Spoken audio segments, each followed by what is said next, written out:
In this lecture, we're going to be explaining the second important method after integration by substitution, which is integration by parts.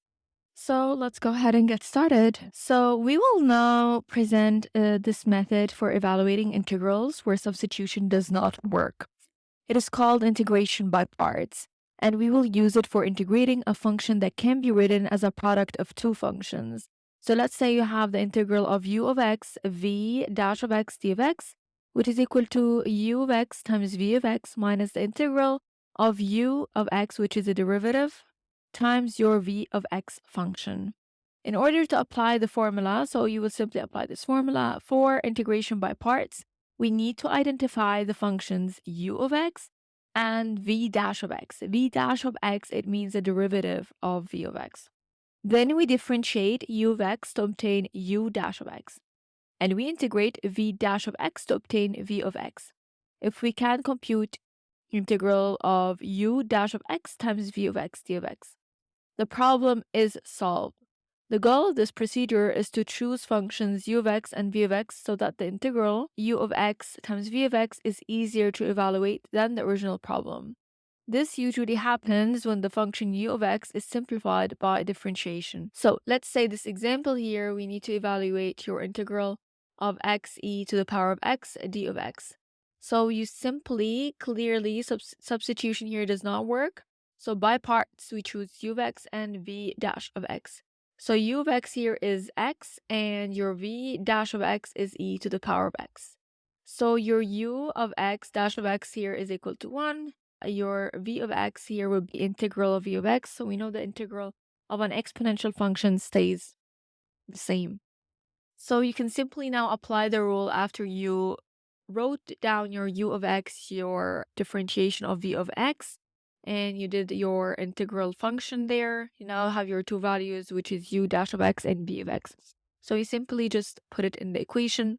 So we know that the equation is equal to u of x. So your u of x is simply equal to your x times your v of x, which is e of x, minus the integral of your differentiated u value, which is 1, times your v of x, which is e of x. So you just simply apply the formula here for integration by parts, and then you can simply evaluate it and simplify it. So you have x e of x would remain the same, minus integral of 1 e of x would be e of x plus c.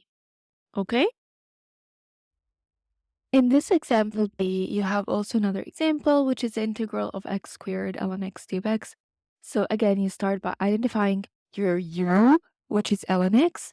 Your v integral x is basically x squared. So now we need to find the differentiation of u. So the derivative of ln x is 1 over x, and then you need to find your integral of x squared d of x. So it will be x cubed over 3. All right.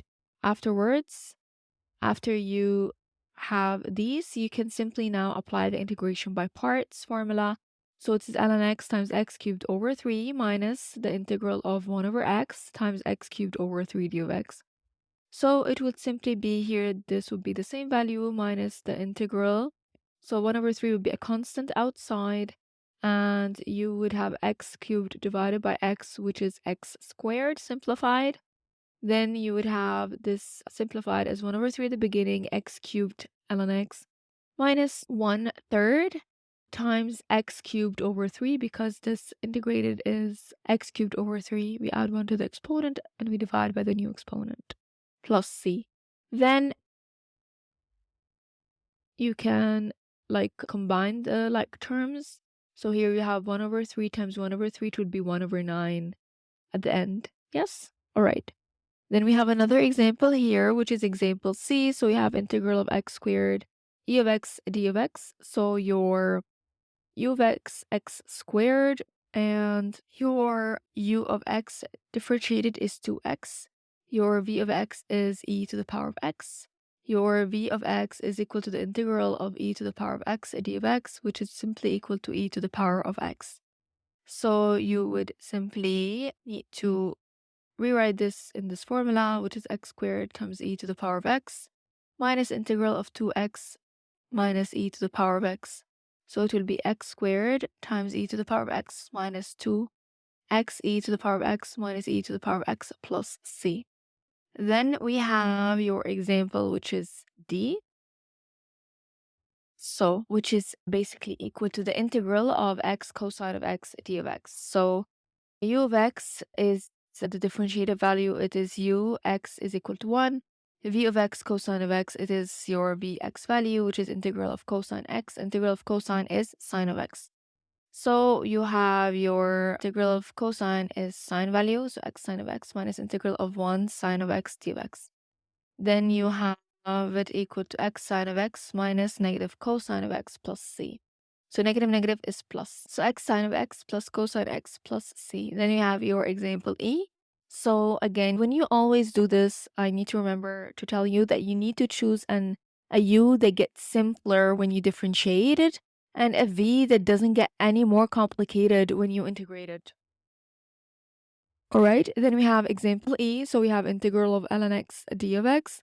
First of all, you need to identify your u of x here is ln x. Your v of x, which is the differentiated value, it is equal to 1.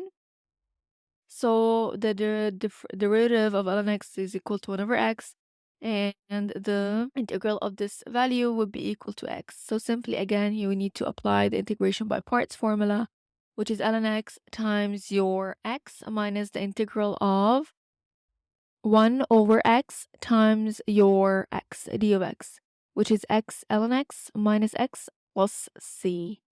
Alright, so this is it. Now we're going to move to the partial fractions lecture.